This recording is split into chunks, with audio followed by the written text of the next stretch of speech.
To the Shiva institute of advance mobile laptop LCD LED repairing. आप देखेंगे आज की जो प्रिंटर की क्लास है, इसमें हमारे पास एक एचपी का प्रिंटर आया है 1007 और ये पावर डेड है। तो हम देखेंगे इसको हमने कैसे रिपेयर करना है। तो देखेंगे जब मैं सबसे पहले इसमें 220 वोल्ट को कनेक्ट करता हूँ तो ये ऑन नहीं होगा। तो यहाँ पे मैंने 220 वोल्ट को कनेक्ट कर लिया है और यहाँ पे आप देखेंगे इसका एक बटन होता है। जब हम इसको ट्रिगर करते हैं तो ये हमारा ऑन होना चाहिए, यानी कि इंस्लाइस होना चाहिए मोटर को। तो यहाँ पे ना ही ये इंस्लाइस हो रहा है, तो हम यहाँ पे सबसे पहले इसकी पावर सप्लाई को खोलेंगे। तो अगर मैं थोड़ा सा ओवरव्यू दे दूँ तो आप जो देख रहे हैं इसका पावर सप्लाई है और यहाँ पे आप देखेंगे जो बैक साइड में इसका ये फ्यूजर यूनिट है और यहाँ पे आप देखेंगे कुछ सेंसर दिए गए हैं। और इस साइड में अगर हम आ जाते हैं तो देखिए फ्रंट साइड में इसका स्कैनर लगा हुआ है, लेजर स्कैनर। और यहाँ पे आप देखेंगे एक मोटर लगी हुई है और यहाँ देखेंगे यहाँ पे हमारा एक लॉजिक कार्ड भी लगा होता है इसके ऊपर, फिलहाल वो निकाल रखा है। तो अब हम सबसे पहले इसको डिस्कनेक्ट करेंगे और जो इसका मदरबोर्ड है उसको निकाल लेते हैं। और इसकी जितनी भी अटैचमेंट है देखेंगे फ्यूजर यूनिट का है जो लैंप जलाता है और ये सिर्फ नैनो सेकेंड के लिए हीट होता है, यानी कि सप्लाई जाती है और बंद हो जाता है। तो इस तरीके से सारी अटैचमेंट हटा के मदरबोर्ड को हमने निकाल लेना है। तो ये मदरबोर्ड हमारे पास डेड कंडीशन में आया है। तो आप इसको कैसे रिपेयर करेंगे उसके बारे में बात करेंगे हम। तो उसको हम निकाल लेते हैं।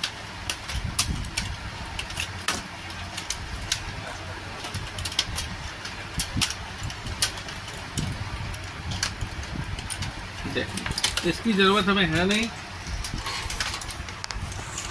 देखेंगे यहाँ पे अगर हम फिजिकली देखें तो कोई ऐसा जला हुआ या कोई टूटा हुआ सिम्टम नहीं दिख रहा है, यानी कि मदरबोर्ड बिल्कुल देखने में साफ है। और जब मैं यहाँ पे 220 वोल्ट को कनेक्ट करता हूँ तो देखिए हॉट टेस्टिंग करते समय आपने सावधानी रखनी है, क्योंकि ज़रा सी भी आपने गलती करी तो या तो बोर्ड शॉर्ट हो सकता है या फिर आपको झटका लग सकता है।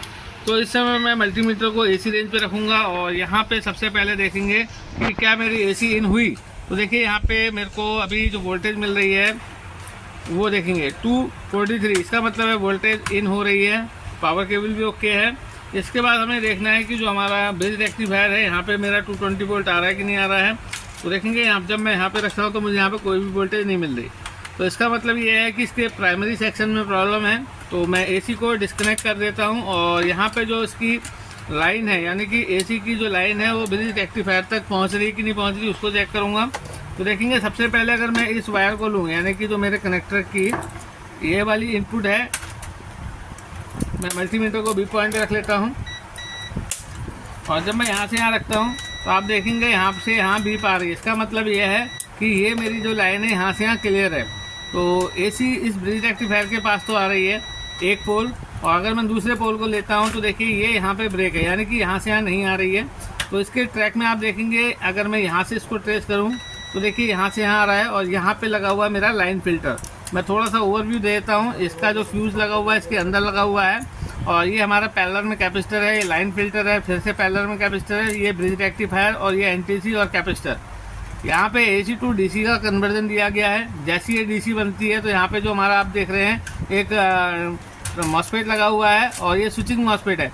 तो DC को स्विचिंग करके इस ट्रांसफार्मर को दिया जाता है और ये ट्रांसफार्मर जैसे कि आपको पता है स्टेप डाउन ट्रांसफार्मर है।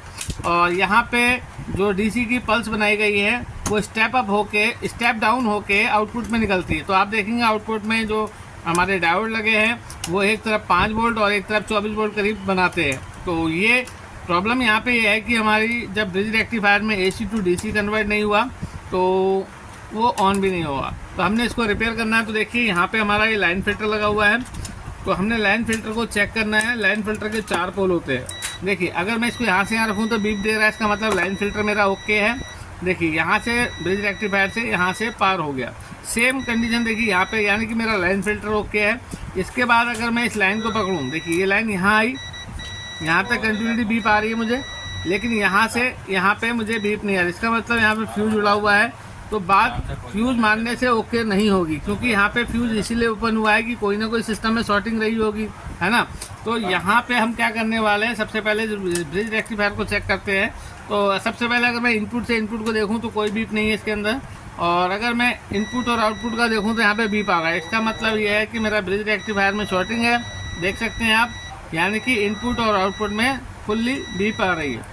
तो यहाँ पे अभी मैं क्या करने वाला हूँ, इस ब्रिज रेक्टिफायर को ओपन करूँगा और यहाँ पे नया ब्रिज रेक्टिफायर लगाऊंगा। तो तो सबसे पहले आप देखें यहाँ पे ब्रिज रेक्टिफायर को हमने कैसे निकालना है।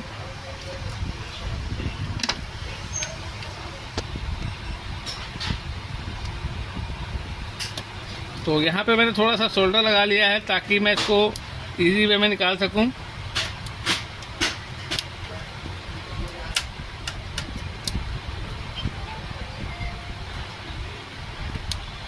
देखिए निकल गया है। आप देख सकते हैं ये रहा मेरा ब्रिज रेक्टिफायर। और यहाँ पे इनके मैं होल साफ कर लेता हूँ।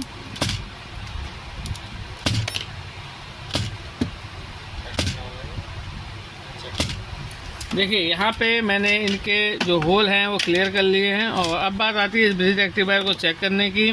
तो देखते हैं यहाँ पे, देखिए कंप्लीट शॉर्टिंग में है ये, ठीक है। तो ये फाल्टी है, तो यहाँ पे मैं नया लगाने वाला हूँ।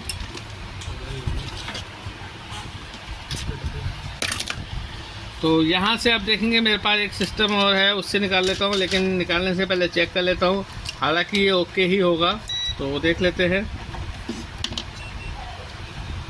तो देखिए ये सही दिखा रहा है मुझे। अब यहाँ से मैं इस ब्रिज रेक्टिफायर को निकाल लेता हूँ।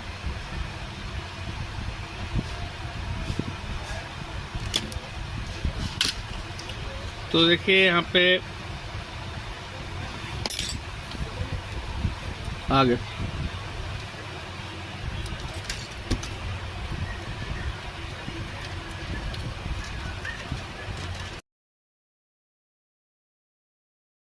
ढक्कन कहाँ है इसका, ढक्कन निकालो। देखिए यहाँ पे ब्रिज रेक्टिफायर मैंने निकाल दिया है, ये मेरा ओके है। तो अब मैं इसको लगा लेता हूँ। जैसे कि आपको पता है ब्रिज रेक्टिफायर का अपना पॉजिटिव नेगेटिव होता है। तो आप जो एक देख रहे हैं इसका पॉजिटिव है। तो यहाँ पे मैं इसको लगाने वाला हूँ और लगाते समय इसकी डायरेक्शन को देखूँगा और ये इस तरीके से लगने वाला है, ठीक है। मदरबोर्ड में कैसे इसकी शेप को पहचानना है वो मैं नेक्स्ट वीडियो में बताऊँगा आपको। तो फिलहाल मैंने इसको इंसर्ट कर लिया है और यहाँ से करने के बाद इसको मैं सोल्ड करूँगा।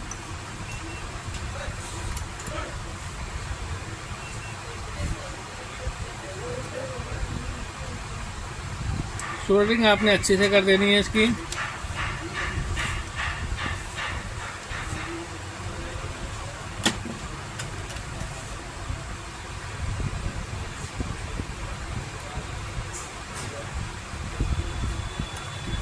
देखिए पूरे आ गए, कब आ गए। देखिए सोल्डरिंग मेरी हो गई है। और साथ के साथ यहाँ पे मैंने फ्यूज को चेंज करना है। आप देखिए मार्केट में क्या होता है, कई लोग इसमें सीधे जंपर मार देते हैं। जंपर मारने का जो प्रोसेस है वो गलत है, क्योंकि अगर आपने मोटा जंपर लगा दिया तो आपका जो आगे का सर्किट है वो फेलियर हो जाएगा। तो यहाँ पे हम एक 5 एम्पियर का या 2.5 एम्पियर का फ्यूज़ लगा देंगे ताकि हमारा सर्किट सेफ रहे। तो देखिए यहाँ से मैं इसको निकाल लेता हूँ, क्योंकि बिना इसके निकाले मैं फ्यूज़ तक पहुँच नहीं पाऊँगा। तो यहाँ पे कोशिश करते हैं कैसे फंसाया है इन्होंने। ठीक है, निकल जाना चाहिए।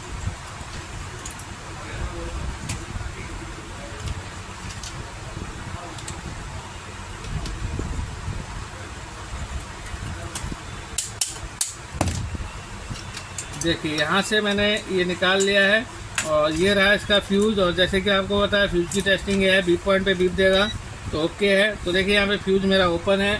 तो यहाँ पे मैं नया फ्यूज़ लगा देता हूँ, एक 5 एम्पियर का लगा देता हूँ। तो ये मेरा फ्यूज़ है और मैं एक बार इसकी रेटिंग देख लेता हूँ। वैसे है तो 5 एम्पियर का ही, ठीक है। तो आप देखेंगे ये रहा फ्यूज़ और जब मैं इसको इसमें कनेक्ट करता हूँ तो मेरी सप्लाई ओके हो जाएगी। तो देखिए यहाँ पे मैं 220 वोल्ट कनेक्ट करके, सबसे पहला है टारगेट यहाँ पे मुझे 350 वोल्ट मिलनी चाहिए। तो यहाँ पे मैं कनेक्ट कर लेता हूँ और देखते हैं क्या होता है। हालांकि इसको आपने सीरीज में लगाना है क्योंकि हो सकता है कि शॉर्टिंग हो। तो देखिए यहाँ पे मैंने सीरीज का यूज़ किया है। अब मैं कनेक्ट करता हूँ, देखते हैं क्या होता है। देखिए होपली इसमें ये ओके हो गया है, नहीं तो यहाँ बल्ब जल जाता। तो अब आप देखेंगे यहाँ पे मैं इसको 600 पे रख लेता हूँ और आउटपुट चेक करूँगा। तो देखिए यहाँ पे मेरा पहला स्टेप क्लियर हो गया है, 330 वोल्ट बन गई है। अब मैं आउटपुट में देखूँगा, आउटपुट में मुझे 5 वोल्ट अप्रॉक्स मिलनी चाहिए, 24 वोल्ट मिलनी चाहिए। देखिए 24 वोल्ट मिल रहा है, इसका मतलब कार्ड मेरा ऑन हो गया है। मीटर पे भी देख सकते हैं, देखेंगे यहाँ पे पहले स्टेप में क्या है, 300 वोल्ट बन गया है। और आउटपुट में देखूंगा तो देखिए यहाँ पे मेरा कैपेसिटर लगा हुआ है। देखिए यहाँ पे 24 वोल्ट मुझे मिल गया है, इसका मतलब मेरा कार्ड ओके हो गया है। अब मैं इसको फिक्स करूँगा प्रिंटर में और आपको दिखाऊंगा कि मेरा प्रिंटर रेडी हो गया। यहाँ पे हमने कैपेसिटर डिस्चार्ज कर लेना है, नहीं तो ये आपको झटका मारेगा। और देखेंगे ये रहा इसका प्रिंटर, और प्रिंटर को मैं सेट कर लेता हूँ इसमें, और ये कवर लगा देते हैं। वैसे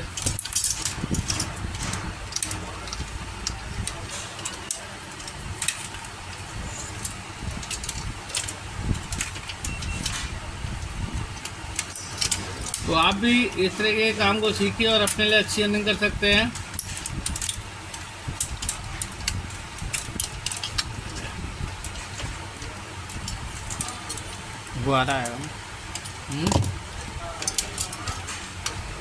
तो देखिए इस तरीके से हमने डालना है इसमें, और इसके बाद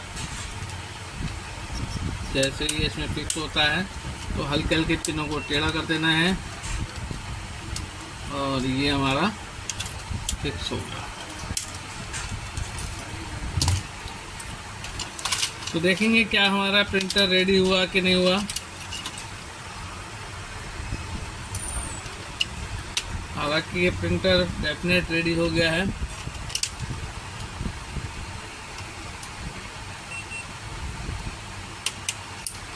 ये लगा दिया हमने, और सेंसर की वायर हैं, इनको हम लगा लेते हैं। ये देखिए एक वायर यहाँ पे लगा दी मैंने, 2 वायर लगा दी, देखिए 3 लगा दी। और यहाँ पे आप देखेंगे जो ECU कार्ड है, और जो उसका ये वाला पत्ता भी लगा लेते हैं हम, ये भी लगा लेते हैं हम। देखिए यहाँ पे हमारा लॉजिक कार्ड का कनेक्शन होना है।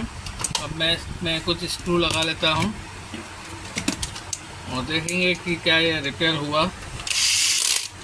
और एक आप जो ये अर्थिंग वाली वायर देख रहे हैं, अगर ये प्रिंटर में यहाँ पे टच ना हो तो आपका वाइट प्रिंट आने वाला है। तो इसको आपने ऐसी प्रॉब्लम के लिए चेक कर लेना है, अगर वाइट प्रिंट आ रहा है तो। अगर ये भी लगा है फिर भी वाइट प्रिंट आ रहा है तो यहाँ पे एक सर्किट होता है, उसको हमने चेक करना होता है। तो फिलहाल हम देखेंगे कि क्या प्रिंटर मेरा इनिशियलाइज हुआ। तो देखेंगे यहाँ पे सबसे पहले मैं लाइन कनेक्ट कर लिया।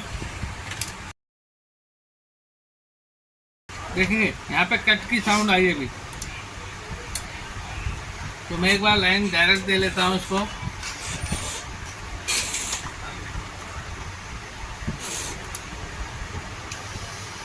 देखेंगे यहाँ पे मोटर चालू हो गया है, इनिशियलाइज हो गया है ये। और मैं आपको यहाँ पे एक ट्रांसपेरेंट भी निकाल के दिखाता हूँ, कार्टेज अगर लगी तो। ये पेपर देना तो देखिए अब जब मैंने ढक्कन को इसको ऑन ऑफ किया तो देखेंगे यहाँ पे ये इनिशियलाइज भी हो रहा है। तो 7 से 8 बार मैं अगर ढक्कन को वो करूँगा तो उसका वो निकलना चाहिए, पेपर पिक करना चाहिए इसने। तो देखिए यहाँ पे मैंने इसको लगा दिया है, और 8 से 10 बार। तो देखते हैं पिक करेगा।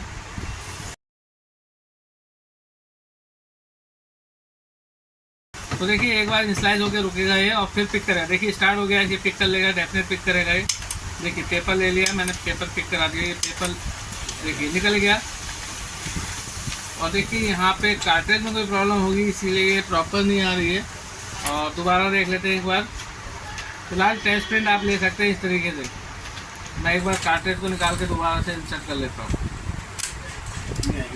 क्यों लॉजिक कार्ड क्या तुमने ये टेस्टिंग के लिए है ना खाली बस।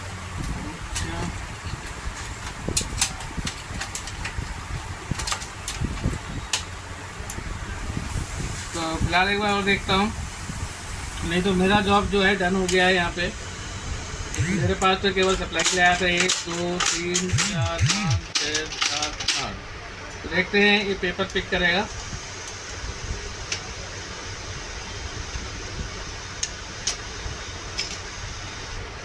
देखिए अब इसने ले लिया है।